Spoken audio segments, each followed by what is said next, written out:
আসসালামু আলাইকুম ভিউয়ার্স, আমি কেয়া চৌধুরী। আজকে আমি আপনাদেরকে যে মজাদার রেসিপিটি তৈরি করে দেখাবো তা হচ্ছে পটলের বিচির ভর্তা। ভিউয়ার্স, পটল সবজিটা আমরা সবাই পছন্দ করি কম বেশি। ভিউয়ার্স, অনেকেই একটা ভুল করে, পটলের খোসা এবং পটলের বিচিটা ফেলে দেয়। কিন্তু পটলটা যেমন সুস্বাদু, পটলের বিচি এবং পটলের যে খোসা এটাও কিন্তু অনেক সুস্বাদু। তো ভিউয়ার্স, পটলের বিচিটা না ফেলে দিয়ে আমরা কিন্তু খুব সহজে পটলের বিচিটা দিয়ে মজাদার ভর্তা তৈরি করতে পারি। তো ভিউয়ার্স, আসুন আজকে আমি আপনাদেরকে পটলের বিচির ভর্তা তৈরি করে দেখাই।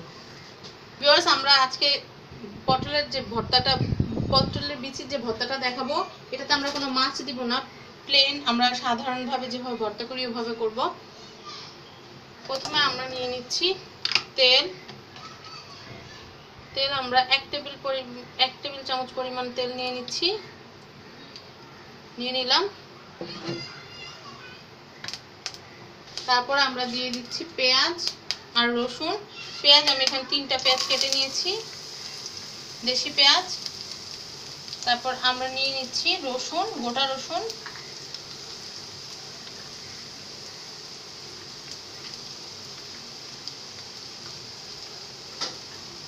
আমরা এর মধ্যে দিয়ে দিচ্ছি 1 চিমটির মতো লবণ।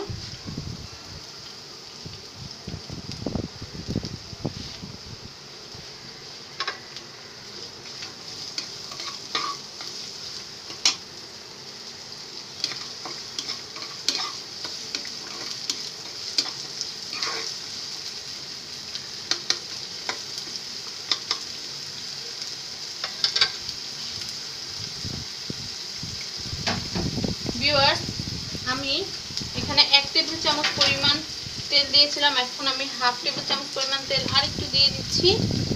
কারণ ভিউয়ার্স, আমি যে ভর্তাটা তৈরি করব তাতে কিন্তু আমি কোনো পানি ইউজ করব না বাটার সময়। এই তেলের উপরেই ভর্তাটা হবে। আমি একটু লালচে বাদামি করে একটু ভেজে নিব। পেঁয়াজটা যখন লালচে হয়ে আসবে তখন আমি এর ভিতরে দিয়ে দিব পটলের বিচি।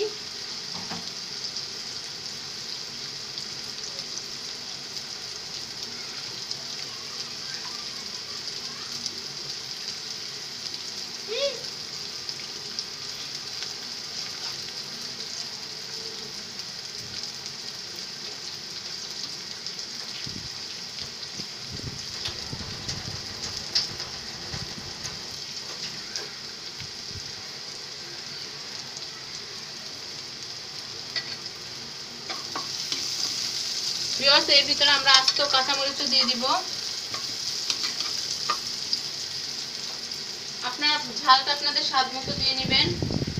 আমি কাঁচামরিচটা আস্ত দিচ্ছি না, কারণ ফুটে যেতে পারে। আপনারা মাঝখান দিয়ে ফাল্টি করে ভাবে ভেঙে দিয়ে দিবেন।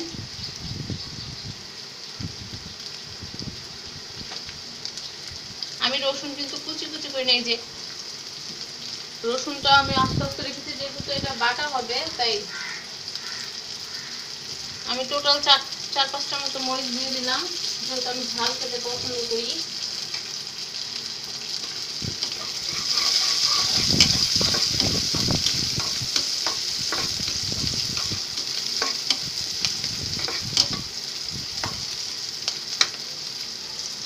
ভর্তাটা তৈরি করতে কিন্তু আমাদের খুব বেশি সময় লাগবে না।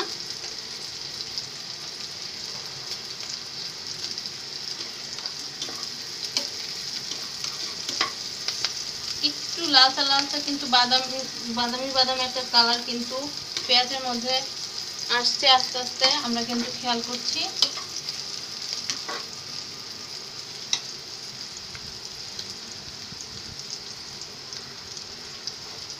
এর ভিতরে আমি এখন পটলের যে বিচিগুলো আছে, পটলের বিচিগুলো একটু ঝুরা ঝুরা করে দিয়ে দিচ্ছি, যেন খুব তাড়াতাড়ি এই পেঁয়াজটা কমপ্লিটলি লালচা হতে হতে যেন একদম পটলের বিচিগুলো ভাজা হয়ে যায়।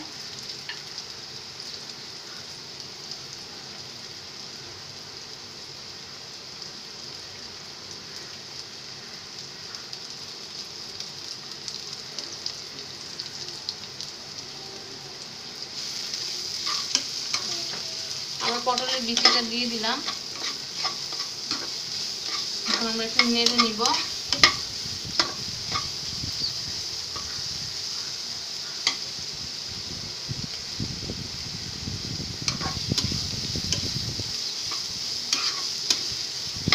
খুবই মজাদার সুস্বাদু একটা ভর্তা। আপনার বাসায় করবেন যখন, তখন বুঝতে পারবেন যে কি জিনিস এতদিন আমরা ফেলে দিয়েছি।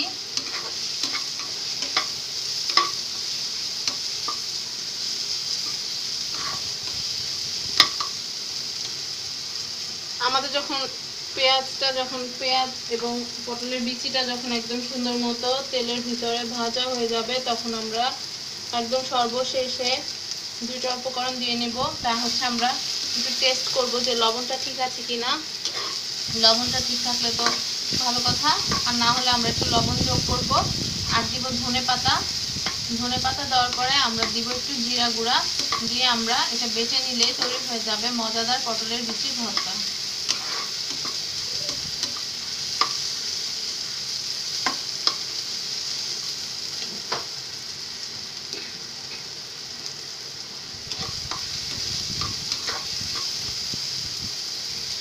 আমরা এখনই ধনে পাতাটা দিয়ে দিব, তাহলে পটলের বিচিটা ঠিক মতো রান্না হতে হতে আমাদের ধনে পাতাটাও সুন্দর মজে যাবে।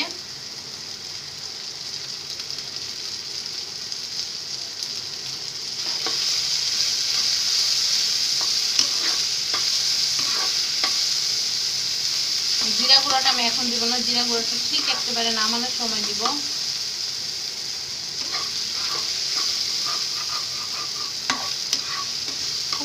অপূর্ব একটা গ্রান বের হচ্ছে ধনে পাতাটার সাথে পটলের বিচি এবং পেঁয়াজ রসুনটা মিলে।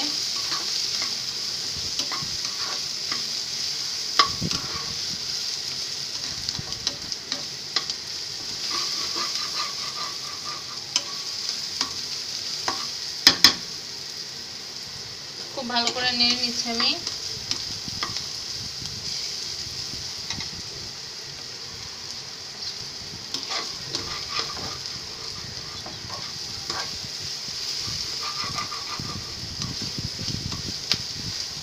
ভিউয়ার্স, আপনারা দেখতে পাচ্ছেন যে পেঁয়াজটা একদম নরম হয়ে বিচির সাথে প্রায়, পটলের যে বিচিটা আছে বিচিটার সাথে প্রায় মিলে যাচ্ছে। আমরা বুঝবো যে আমাদের পটলের যে বিচিটা রান্না হয়ে গিয়েছে।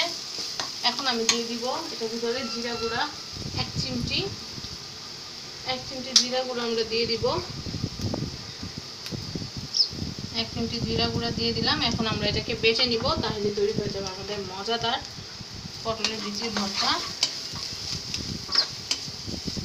বাস ভিউয়ার্স, এখন শুধু আমি এখন এটা বেটে নিব।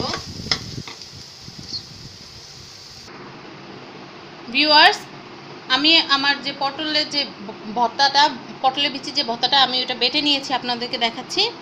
খুবই সুস্বাদু ভিউয়ার্স। একবার যদি আপনারা বাসায় এটা ট্রাই করেন, তাহলে সেকেন্ডে আপনাদের আর পটলের বিচি ফেলতে ইচ্ছা করবে না, আমি শিওর। ভিউয়ার্স, আশা করি আমার ভিডিওটি আপনাদের ভালো লেগেছে এবং আমার রেসিপিটি আপনাদের ভালো লেগেছে। যদি আমার এই ভিডিও এবং আমার এই রেসিপিটি আপনাদের ভালো লেগে থাকে, তাহলে দেরি না করে লাইক দিন আমার ভিডিওটিতে, শেয়ার করুন আমার ভিডিওটি এবং অবশ্যই সাবস্ক্রাইব করবেন আমার চ্যানেল ফ্যামিলি অ্যান্ড ফ্রেন্ডস। ধন্যবাদ সবাইকে আমার ভিডিওটি দেখার জন্য। আল্লাহ হাফিজ।